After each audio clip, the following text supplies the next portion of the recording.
Cabdiraxmaan Maxamed Saahid oo kamid ah xubnaha ururka Dulmidiid oo si weyn uga soo horjeeday xukuumadii uu hogaaminayay madaxweynihii hore deegaanka Soomaalida Itoobiya Cabdi Maxamuud Cumar oo telefishinka Cable TV la hadlay ayaa waxa uu ka warbixiyay waxyaabaha horyaala madaxweynaha cusub ee maalintii shalay ahayd uu doortay deegaanku iyo sidoo kale waxyaabihii uu deegaanku ka dhaxlay madaxweynihii hore ee deegaankaasi hogaaminayay warbixin ayaan idinka haynaa. madaxweynaha cusub waa nin dhalinyaro ah oo aqooniyahana firfircoon aan wadanka sanadadii u dambeysay ka maqnaa kadib markay uu yimid Cabdi Maxamuud Cumar sijiidkii iyo dhibaatooyinkii deegaanka ka jirtay kadib wadanka dibadiisa ku maqnaa hay'ado u shaqeyn jiray muddo ilaa 11 sano buu hadda ka maqnaa 10 ilaa 11 sano filaya marka inta Nairobi iyo wadamo kale ku maqnaa wuxuu uga maqnaa un amni darro iyo dhibaatooyinkii dictatornimada uu sameeyay Cabdi Maxamuud Cumar. Cabdiraxmaan waa maxay hadda shirkaad ka qayb galaysaa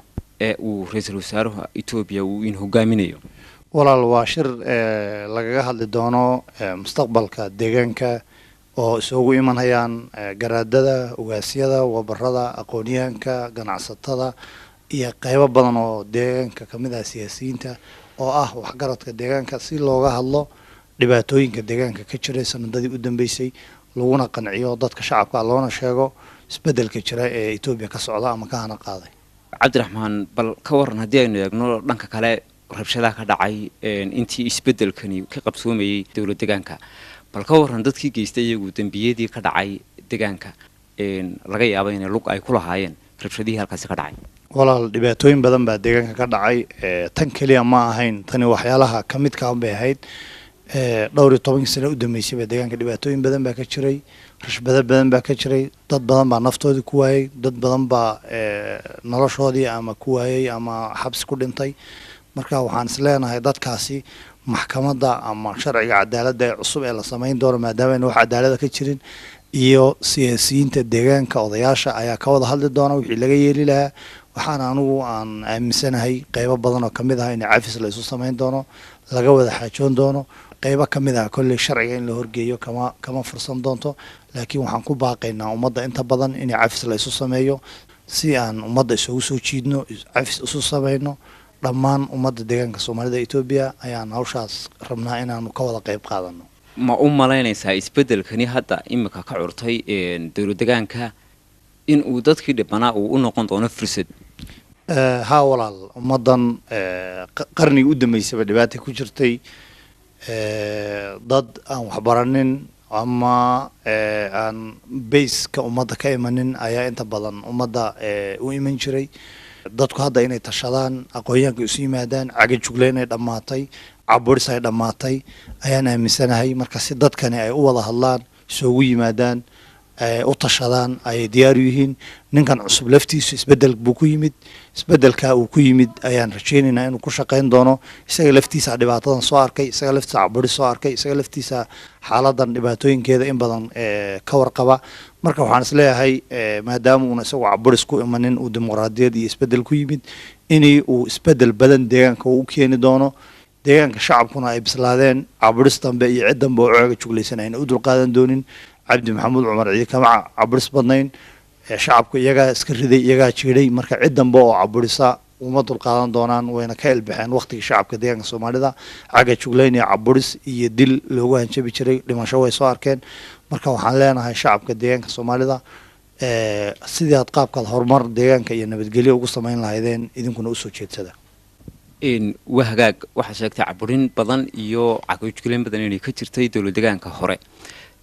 ma jiraan marka dhinaca kale aynu ka eegno wax horumar ah oo la taaban karo oo uu sameeyay madaxweynihii hore ee dawladda deegaanka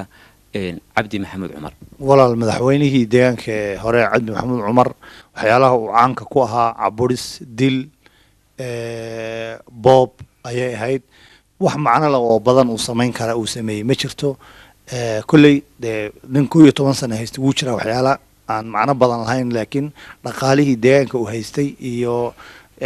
wax soo saarkii deegaanka loogama faa'iideynin shakhsiyaad kooban ayay gacantooda galeen marka ma dhihi karayno wax horumar uu sameeyay markii loo eego Itoobiyada kale ama wadanka dhaqaalihiisa soo galay marka ma dhihi karayno wax horumar ah total laga sameeyay bal waxyaalo fara badan oo deegaanka hoos uga dhacay baa jira sida ganacsiga wadanku waa hoos buu hadda imika u dhacay waa eber xuquuqul insaanki waa eber cadaaladii waa eber waddanka dhammaantii distrayt buu galay marka waxaan leenahay wax hadda lagu soo xusuusan karo horumar iyo ma jiraan oo dhibaatooyinka ahayn waa hagaag ma la oran karaa madaxweynaha cusub ee hadda joogaa waxa uu ku yimid faragelin walaal waa la dhihi karaa qaybo ka mid ah laakiin waxaan leenahay waa faragelin sax aha oo positionkeeda dhacday sababtoo ah dhibaatooyin badan baa deegaanka ka dhacday isaga laftiisa dadkii dhibaatooyinka khaaska kusoo dhaceen baa ka mid ahaa walaalkii engineer Faisal Cagjar ayaa lagu waayay marka waan leenahay way jirtaa faragelin inay jirto waxaan aaminsanahay faragelin hadduu xataa ku yimid inuu ku shaqayn doonin wax loo yeedhiyo warqad loogu qoray ama guri madow loogu dhiibay hadda kadib sidii lagu yaqaanay ninkaas Mustafa marka waxaan leenahay Mustafa soo dhawow faragelin dambe waxaan u maleynayaa waa waqti noogu dambeysay hadda dhacda waxayna ku timid dhibaatooyinka ka dhacay hadda u dambeysay ee jigjiga ka dhacay iyo kuwii horeba xal kale maadaama loo waayo waddanka dictatornimo badan ay haystay ayay taasi ku timid laakiin waxaan leenahay waa tu waqtigeedii dhacday aan rajaynaynaa inay